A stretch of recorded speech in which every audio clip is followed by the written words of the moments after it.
अस्सलाम वालेकुम नाज़रीन, किस्त नंबर 173 के लास्ट पार्ट में खुश आमदीद। कैसी लगी आपको ये कंप्लीट किस्त, आप हमें कमेंट में बता सकते हैं। इसके बाद इंशाल्लाह जो इस एपिसोड का ट्रेलर है वो कुछ ही देर बाद अपलोड कर दिया जाएगा बिलाल की वॉइस 2.0 यूट्यूब चैनल पे, जहां पे सलाउद्दीन अय्यूबी सीरीज अपलोड की जा रही है। एपिसोड के शुरुआत में लुकास दावतनामा पढ़ते हुए कहता है, कारासे साहब बेगम खातून के साथ शादी कर रहे हैं। सोफिया कहती है, बेगम खातून के साथ? क्या वो उस्मान की बहुत ज्यादा वफादार नहीं थी? तो लुकास कहता है, इसका मतलब यह है कि करासी की मोहब्बत बहुत ज्यादा मजबूत निकली। सोफिया दावतनामा पढ़ते हुए कहती है, हम इस खाने पर जाएंगे लुकास, करासे साहब के साथ अपने मुआहदे को मजबूत बनाने के लिए। उधर हम देखते हैं कि उस्मान साहब सिपाहियों के साथ मुसलसल आगे बढ़ते ही चले जाते हैं, जबकि सोफिया के ठिकाने के पास बाला खतून और होलोफिरा राहिबा के बेस में आगे बढ़ती हैं और हान सिपाहियों के साथ वहीं उनका इंतजार करता है। कुछ देर के बाद वो काफिले के साथ ठिकाने के बाहर पहुंचती हैं। सिपाही उनके साथ मौजूद मर्द को रोक देता है और उन्हीं में से एक सिपाही घोड़े पर सवार होकर उन्हें अंदर ले जाता है। हम देखते हैं कि ठिकाने के अंदर बहुत ज्यादा चहल पहल होती है। होलोफिरा और बाला खतून भी आगे बढ़ रही होती हैं। हलीमा बड़ी तेजी में उनके पास से होती हुई आगे निकल जाती है। उसके गुजरने पर बाला खतून उसकी जानिब देखने लग जाती है। होलोफिरा पूछती है, माँ क्या हुआ है, क्या आप ठीक हैं? बाला खतून कहती है, मैं ठीक हूँ, जरा अतराफ में नजर डालते हैं, इससे हमारे हमले का रास्ता खुलेगा। आगे बढ़ते हुए उन्हें सोफिया के सिपाही भी दिखाई देते हैं। उन्हें देखकर बाला खतून कहती है, हमारे अंदाजे के मुताबिक बेटी ये जगह सोफिया का ठिकाना है, उसके फौजी भी यही हैं। इसके साथ ही वो दोनों आगे बढ़ जाती हैं। उधर हम देखते हैं कि सरदार कर्रा से बाकी सदरान और खवातीन के साथ बैठा होता है और कहता है, आपने इस अजीम दिन पर हमारी दावत को लब्बाइक कहा, हमारे दस्तरखान को वसी किया, आप सब सलामत रहें। ये मेहमान नवाजी हमारी सफ में शामिल होकर मेरे खानदान और महल को वसअत देने वाली मेरी मुस्तकबिल की बीवी बेगम खातून के एजाज में है। इनकी मौजूदगी मेरे समेत मेरी रियासत के लिए भी तकवीत का बाइस होगी इंशाअल्लाह। तो बेगम कहती है, सलामत रहें करा से भी, आपके साथ एक ही मजलिस में एक ही छत तले बैठना मेरे लिए बाइस शर्फ है। वो खाना खाने ही लगते हैं कि क्योमाज वहां आता है और कहता है, हुजूर उस्मान साहब आए हैं। पीछे पीछे उस्मान साहब सिपाहियों के साथ अंदर दाखिल होते हैं। उस्मान साहब को देखकर करा से कहता है, आओ उस्मान आओ, इसका मतलब है कि आपने बेगम खातून के साथ मेरी शादी के बारे में सुना है और तोहफा लेकर आए हैं। तो उस्मान साहब कहते हैं, क्या आपने बेगम खातून के साथ शादी की है? आप जैसे शख्स को जो अपनी रियासत का गद्दार है उस पर यही जचता है। सरदार करा से कहता है, उस्मान उस्मान उस्मान, तुम मेरे महल में आकर मेरे सरदारों के सामने मुझे और मेरी होने वाली बीवी की तजलील कर रही हो। जवाब में उस्मान साहब कहते हैं, मैं गद्दार को गद्दार और सरकश को सरकश कहकर बुला रहा हूँ। तो करा से बे सरदारान भी यहाँ है। हाँ तो सब सुन लें, आपकी तरफ से की गई गद्दारी को सब सुन लें। सरदारान जरा बताएं, यह गाफिल जिसे आप रियासती शख्स और रहनुमा समझ रहे हैं, इसने सिपाहियों को खत्म करने वाली तलवारों की खेप को कुफार को बेचा है। यह सुनकर एक सरदार कहता है, जो आप कह रहे हैं ऐसा हो ही नहीं सकता।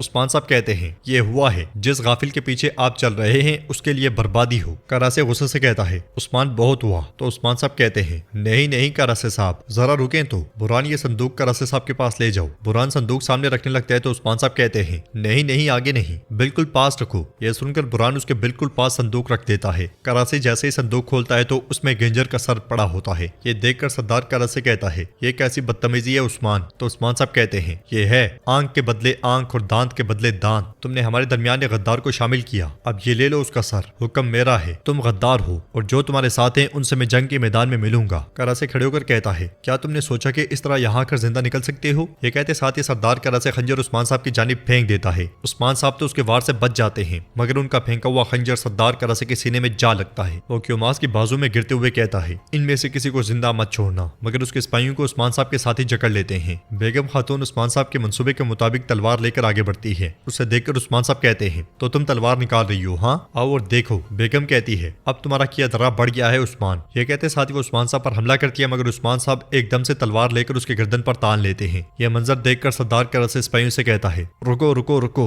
उस्मान साहब कहते हैं, हम जिस तरह यहाँ दाखिल हुए हैं वैसे ही बाहर निकलेंगे। ये कहते साथ ही उस्मान साहब बेगम को बंदी बनाकर पीछे हटना शुरू हो जाते हैं। क्योमाज और सिपाही पीछे पीछे जाते हैं। सामने दो सिपाही आते हैं तो उस्मान साहब क्योमाज से कहते हैं, इनसे कहो कि रास्ता छोड़ दें। क्योमाज के कहने पर वो हट जाते हैं। आगे बढ़ते हुए उस्मान साहब बेगम से कहते हैं, मेरा इशारा मिलते साथ ही भागोगी, इससे करासी का तुम पर एतमाद बढ़ेगा। मजीद सिपाही सामने आते हैं तो क्योमाज उनसे कहता है, अपने हथियार नीचे करो, इन्हें जाने दो। उस्मान साहब का इशारा मिलते साथ ही बेगम खुद को छुड़वा लेती है और उसका हाथ जख्मी हो जाता है। वो कहती है, जो कुछ आपने किया इसकी कीमत आप अदा करेंगे उस्मान साहब। लेकिन क्योमाज अभी नहीं, करासे साहब जख्मी है, चलो उनके पास चलते हैं। ये कहते साथ ही बेगम खातून क्योमाज को लेकर चली जाती है। उधर हम देखते हैं कि बाला खातून और होलोफिरा वापस लौट आती हैं اور سیدھی اورحان کے پاس آتی ہیں۔ بالا خاتون اورحان سے کہتی ہیں ہمیں صوفیہ کا ٹھکانہ مل گیا ہے، اس کے سپاہی اندر ہیں، ان کی تعداد حد سے زیادہ ہے۔ اورحان کہتا ہے ذرا میرے سردار آ جائیں، ان سب کو تہس نہس کر دیں گے انشاءاللہ۔ بالا خاتون کہتی ہیں آپ انتظار کرتے ہیں، ہمیں ان کی نظر میں نہیں آنا چاہیے۔ جنگل سے لوکاس اور صوفیہ سردار کرسی کی جانب جا رہے ہوتے ہیں کہ اسی لمحے ان کے پاس ارسطو آتا ہے اور کہتا ہے محترمہ تربیت گاہ کے اطراف میں ترکوں کو دیکھا گیا ہے۔ یہ سن کر صوفیہ کو بہت غصہ آتا ہے اور وہ کہتی ہے پوئنا۔ لوکاس کہتا ہے وہ کسی منصوبے کے تحت ہو سکتے ہیں۔ صوفیہ کہتی ہے سپاہیوں چلو فوراً، ہم تربیت گاہ جا رہے ہیں۔ ادھر عثمان صاحب اپنے سپاہیوں کے ساتھ مسلسل اورحان اور بالا خاتون کی جانب بڑھ رہے ہوتے ہیں۔ صوفیہ اور لوکاس کے گھوڑے بھی تیزی سے دوڑ رہے ہوتے ہیں۔ تربیت گاہ میں پوئنا سپاہیوں کے ساتھ مشق کر رہی ہوتی ہے اور سپاہیوں کو پچھاڑنے کے بعد کہتی ہے اتنا کافی ہے، چلو۔ پھر آگے بڑھتے ہوئے کہتی ہے میرے خاندان کے خون سے ہاتھوں کو رنگنے والے وحشیوں کی موت میرے ہاتھوں سے ہوگی۔ باہر عثمان صاحب پہنچ جاتے ہیں۔ بالا خاتون کہتی ہیں عثمان صاحب یہ صوفیہ کا ٹھکانہ ہے، اب ہمیں یقین ہو گیا ہے۔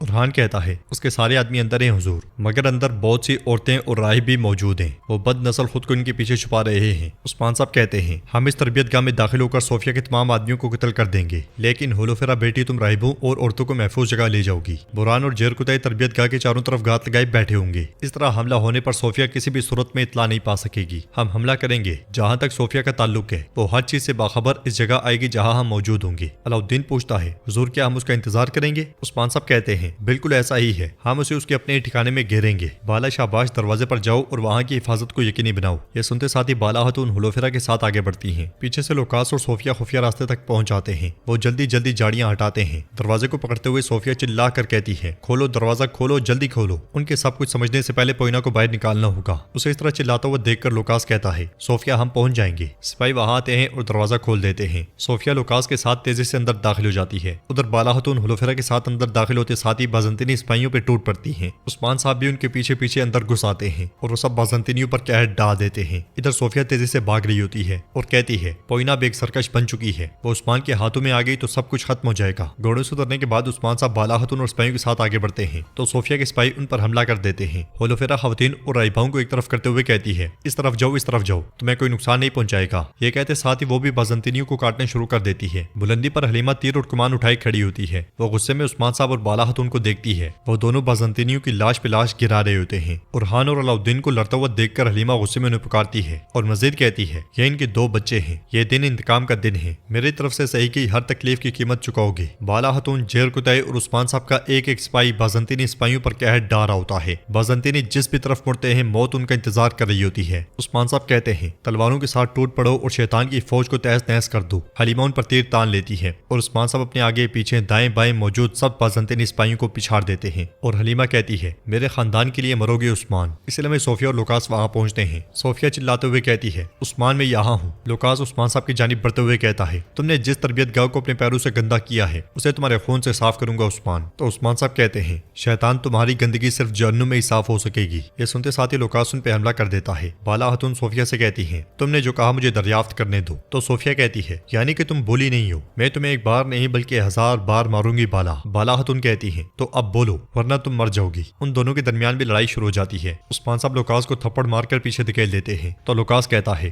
تم مردہ ہو، تم مردہ آدمی ہو عثمان۔ جواباً عثمان صاحب کہتے ہیں تمہارے پاس بھاگنے کے لیے کوئی جگہ نہیں بچی۔ یہ کہتے ساتھ ہی عثمان صاحب لوکاس کی تلوار گرا کر اس کی ٹانگ زخمی کر دیتے ہیں۔ حلیمہ کبھی تیر عثمان صاحب کی جانب تانتی ہے اور کبھی بالا خاتون کی طرف، مگر جب لوکاس کو مشکل میں دیکھتی ہے تو تیر عثمان صاحب کی طرف چھوڑ دیتی ہے۔ تیر عثمان صاحب کے کندھے کے قریب پیوست ہو جاتا ہے۔ یہ دیکھ کر بالا خاتون اورحان اور باقی سب بھی عثمان صاحب کو پکارتے ہیں۔ حلیمہ کہتی ہے مرو کمینے مرو۔ تو ناظرین اس کے ساتھ یہ ایپیسوڈ بھی اختتام پذیر ہوتی ہے۔ جو دلچسپی اس سیریز میں دن بدن ختم ہوتی جا رہی تھی وہ اب دوبارہ سے پیدا ہوتی جا رہی ہے، کیونکہ اب اس سیریز میں بہت سی دلچسپ چیزیں ہو رہی ہیں اور ہر ایپیسوڈ پچھلی ایپیسوڈ سے اب بہتر ہی آ رہی ہے جو کہ پہلے نہیں آ رہی تھی۔ اب ایسا لگتا ہے کہ جیسے کہانی آگے بڑھ رہی ہے۔ آپ اس کے متعلق کیا رائے رکھتے ہیں ہمیں کمنٹ میں بتا سکتے ہیں۔ ویڈیو پسند آئی ہے تو ویڈیو کو لائک کر دیں، شیئر نہیں کیا ہوا تو شیئر کریں، سبسکرائب نہیں کیا ہوا تو سبسکرائب کریں، بیل آئیکن نہیں دبایا ہوا تو بیل آئیکن دبائیں۔ انشاءاللہ ملتے ہیں نیکسٹ ویڈیو میں۔ اللہ حافظ۔